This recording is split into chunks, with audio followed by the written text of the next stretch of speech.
ગુજરાતભરના તાજા અને સચોટ સમાચાર મેળવવા માટે અમારી રાષ્ટ્રીય સમાચાર ચેનલને સબસ્ક્રાઇબ કરો અને બેલ આઇકન પર ક્લિક કરો। સુરતમાં કેનેડા અને યુકેના વિઝાના નામે વધુ એક ઠગાઈનો કિસ્સો સામે આવ્યો છે। સ્ટુડન્ટ વિઝા વર્ક પરમિટના નામે 8થી વધુ લોકો છેતરાયા છે।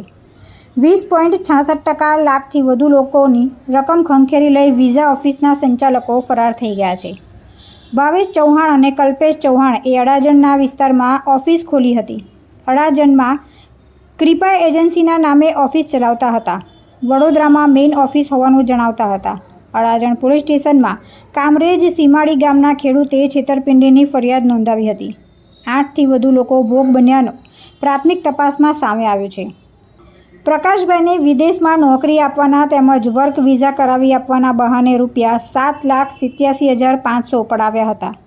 જૂન જુલાઈમાં 2023માં વિઝા થઈ જવાની વાત કરી હતી। જોકે વિઝા નહીં થતાં પ્રકાશભાઈએ તેમના ભરેલા રૂપિયાની પરત માંગણી કરતા શરૂઆતમાં પૈસા પરત આપી દેવાની વાત કરી હતી। તે દરમિયાન પ્રકાશને ખબર પડી કે ચૌહાણ બંધુઓએ તેમના ઉપરાંત અન્ય 8 લોકો પાસે મળી કુલ રૂપિયા 20,66,500 પડાવ્યા છે। કોઈને પણ વિદેશ મોકલ્યા નથી અને ઓફિસ બંધ કરી નાસી ગયા છે। પોલીસે પ્રકાશભાઈની ફરિયાદ લઈ ચૌહાણ બંધુ સામે છેતરપિંડીનો ગુનો દાખલ કરી તપાસ હાથ ધરી છે। તુલસી શર્મા સાથે રાષ્ટ્રીય સમાચાર સુરત।